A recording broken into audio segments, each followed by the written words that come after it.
তোমায় দেখার লাগি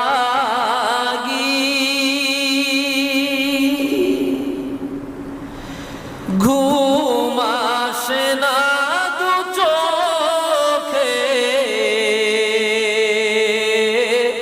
তোমারি